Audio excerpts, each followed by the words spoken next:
మా latest videos కోసం మా ఈ తెలుగు న్యూస్ ఛానల్ సబ్స్క్రైబ్ చేసి గంట సింబల్ యాక్టివేట్ చేసుకోండి. రేపే అత్యంత మహిమాన్వితమైన తొలి ఏకాదశి.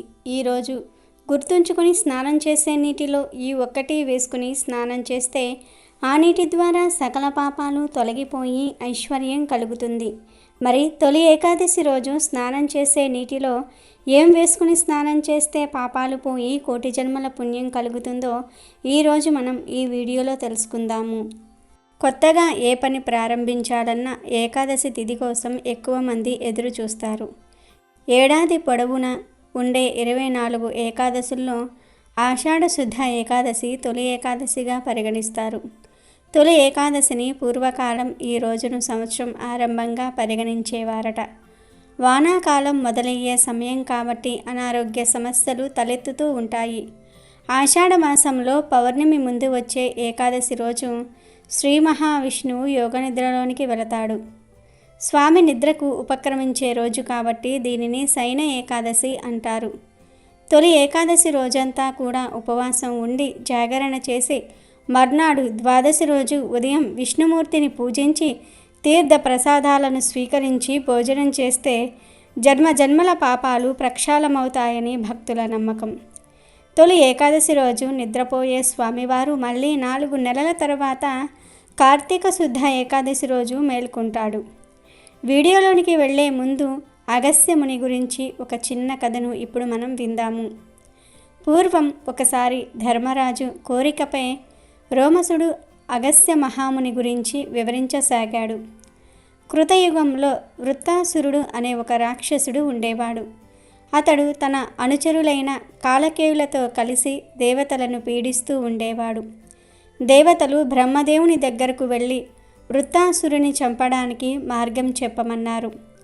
బ్రహ్మదేవుడు మీరు సరస్వతీ నదీ తీరంలో తపస్సు చేసుకుంటున్న దదీచి మహర్షి దగ్గరికి వెళ్ళి ఆయన ఎముకలను దానంగా అడిగి తీసుకుని ఆ ఎముకలతో ఆయుధాన్ని చెయ్యండి, ఆ ఆయుధంతో వృత్తాసురుని సంహరించండి అని చెప్పాడు. దేవతలు దదీచి మహర్షి ఎముకలను దానంగా అడగగానే ఆ మహర్షి శరీరాన్ని విడిచి ఎముకలను దానంగా ఇచ్చాడు. వాటితో త్వష్ట ప్రజాపతి వజ్రాయుధం చేసి ఇంద్రుడికి ఇచ్చాడు.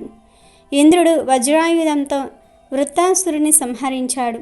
వృత్తాసురుని అనుచరులైన కాలకేయులు సముద్ర గర్భంలో దాగి రాత్రి వేళల్లో బయటకు వచ్చి జనులను ఋషులను బాధిస్తూ ఉండేవాళ్ళు. ఇంద్రాది దేవతలు విష్ణుమూర్తికి మొరపెట్టుకున్నారు.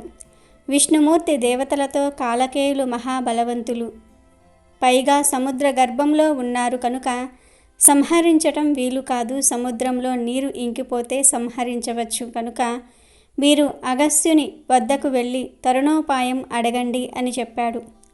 దేవతలు అగస్త్యుని వద్దకు వెళ్ళి పూర్వం విద్యాపర్వతం పెరిగి జగత్తుకు విపత్తుగా పరిగణించినప్పుడు తమరి వలన ఆ కీడు తొలగింది, అలాగే ఇప్పుడు కూడా మా కష్టాన్ని మీరే పోగొట్టాలి అని అడిగారు.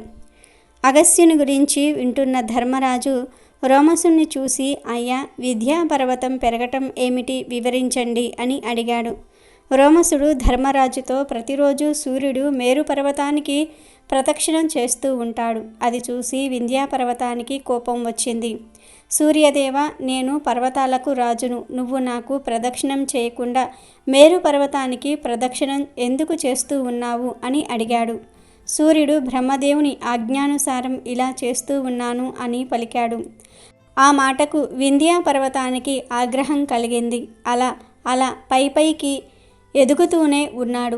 అలా సూర్యచంద్రుల మార్గాలను నిరోధించాడు. లోకాలు అంధకారంలో మునిగిపోయాయి. అప్పుడు దేవతలంతా అగస్త్యుని వద్దకు వెళ్ళి మొరపెట్టుకున్నారు. అగస్త్యుడు తన భార్య లోపాముద్రతో వింధ్యాపర్వతం వద్దకు వెళ్ళి, వింధ్యాపర్వతమా, నేను దక్షిణ దిక్కుగా వెళ్తూ ఉన్నాము, మాకు దారి ఇచ్చి తిరిగి వచ్చే వరకు అలాగే ఉండు అన్నాడు.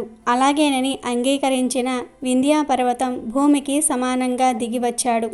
అప్పట్నుండి పెరగటం ఆపివేశాడు. అదేవిధంగా అగస్త్యుడు దేవతల కోరికపై సముద్ర జలాలను త్రాగి వేశాడు. దేవతలు కాలకేయుడు మొదలైన వారిని సంహరించారు. వారు చావగా మిగిలిన వారు పాతాళానికి పారిపోయారు. దేవతలు అగస్త్యుడి వద్దకు వచ్చి, మహర్షి, మీ దయవలన మాకు రాక్షస బాధ తప్పింది. మరలా సముద్రములను జలంతో నింపండి అని ప్రార్థించారు. అగస్త్యుడు, దేవతలారా, అది నాకు సాధ్యం కాదు, సముద్ర జలం నా పొట్టలో ఇంకిపోయాయి అన్నాడు. అగస్త్యుడు సముద్ర జలాలను తిరిగి ఇవ్వలేనని చెప్పటంతో దేవతలంతా కూడా బ్రహ్మదేవుని వద్దకు వెళ్ళి మొరపెట్టుకున్నారు. బ్రహ్మదేవుడు సముద్ర జలాలను రప్పించటం ఇప్పుడు సాధ్యం కాని పని. చాలా కాలం తర్వాత భగీరథుడు ఈ సముద్రాన్ని జలంతో నింపగలడు అని చెప్పాడు అని రోమసుడు ధర్మరాజుతో చెప్పాడు. రోమసుని మాటలు విని ధర్మరాజు, మహర్షి, భగీరథుడు సముద్రాన్ని జలంతో ఎలా నింపాడు అని అడిగాడు. రోమసుడు ధర్మరాజుతో, ధర్మరాజా, పూర్వం ఇక్ష్వాకు వంశంలో సగరుడు అనే రాజు ఉన్నాడు. అతనికి వేదర్భ, శైభ్య అనే 2 భార్యలు.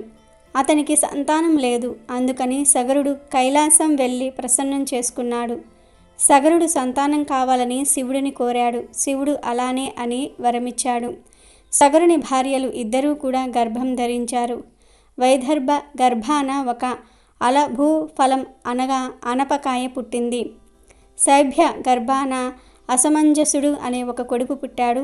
అప్పుడు ఆకాశవాణి, రాజా, ఆ కాయలోని విత్తనాలు నేతి కుండలలో పెట్టి కాపాడితే నీకు 60,000 మంది కుమారులు జన్మిస్తారు అని పలికింది. సగరుడికి 60,000 మంది కుమారులు జన్మించారు. సగరుడి కుమారులు లోక కంటకులుగా తయారయ్యారు. దేవతలను, ఋషులను బాధిస్తూ ఉన్నారు. దేవతలు బ్రహ్మదేవుని వద్దకు వెళ్ళి మొరపెట్టుకున్నారు. బ్రహ్మదేవుడు దేవతలతో, వారి గర్వం ఎక్కువ కాలం ఉండదు, త్వరలోనే వారు చనిపోతారు అని చెప్పాడు. సగరుడు అశ్వమేధ యాగం చెయ్య సంకల్పించాడు. యాగాశ్వాన్ని రక్షించే బాధ్యతను కుమారులకు ఇచ్చాడు. యాగాశ్వం నీళ్లు లేని సముద్రంలోనికి వెళ్ళి మాయమయ్యింది. సగరుడి కొడుకులు యాగాశ్వాన్ని వెతుకుతూ సముద్రాన్ని తవ్వారు. వారికి ఈశాన్యంలో కపిల మహాముని ఆశ్రమంలో యాగాశ్వం కనిపించింది. కపిలుడే తమ అశ్వాన్ని దొంగిలించాడని సగర కుమారులు అతడిని అవమానించారు. ఆ మహాముని కోపాగ్నితో సగర కుమారులను భస్మం చేశాడు. నారదుడి వలన ఆ విషయం సగరుడికి తెలిసింది. సగరుడు దుఃఖించాడు. ఆ సమయానికి అసమంజసుడికి జన్మించి పెరిగి పెద్దవాడైన అసుమంతుడు అనే ఒక కుమారుడు ఉన్నాడు.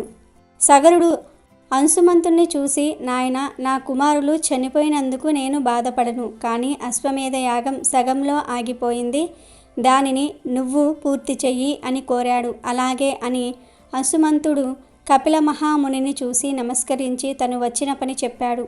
కపిల మహర్షి అసుమంతునికి యస్వాగాన్ని అప్పగించాడు. కపిల మహాముని, అసుమంత, ఈ యస్వాగంతో నీ తాత సగరుడు అశ్వమేధయాగం పూర్తి చేస్తాడు. నీ మనుమడు భగీరథుడు గంగను భూమి మీదకు తీసుకొని వచ్చి సాగరాన్ని జలంతో నింపుతాడు అని చెప్పాడు.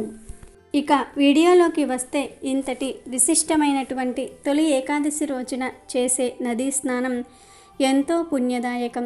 కానీ నదీ స్నానం చేయడానికి వీలు పడని వారు తొలి ఏకాదశి రోజు స్నానం చేసే నీటిలో కొద్దిగా పసుపును, వేపాకును వేసి స్నానం చేయాలి. ఆ నీటితో స్నానం చేయటం వలన మీ జన్మజన్మల దరిద్రం తొలగిపోతుంది. 1,000,000 జన్మల పుణ్యం మీకు లభిస్తుంది. విష్ణుమూర్తి అనుగ్రహంతో అష్టైశ్వర్యాలతో జీవిస్తారు. కాబట్టి తొలి ఏకాదశి రోజు స్నానం చేసే నీటిలో వీటిని వేసుకుని స్నానం చేసిన తర్వాత విష్ణుమూర్తిని పసుపు కుంకుమలతో పూజించి తులసి దళాలను స్వామివారికి సమర్పించి దీపాన్ని వెలిగించి నమస్కారం చేసుకుంటే చాలు, మీ జన్మ సార్థకం అవుతుంది. విష్ణుమూర్తి లక్ష్మీదేవి మీ ఇంట్లో అడుగుపెట్టి సకల ఐశ్వర్యాలను ప్రసాదిస్తారు.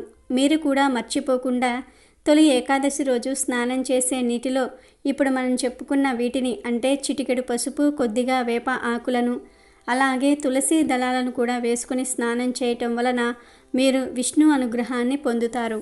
వీడియో నచ్చితే లైక్ చేయండి, షేర్ చేయండి, బట్ సబ్స్క్రైబ్ చేసుకోవడం మర్చిపోవద్దు.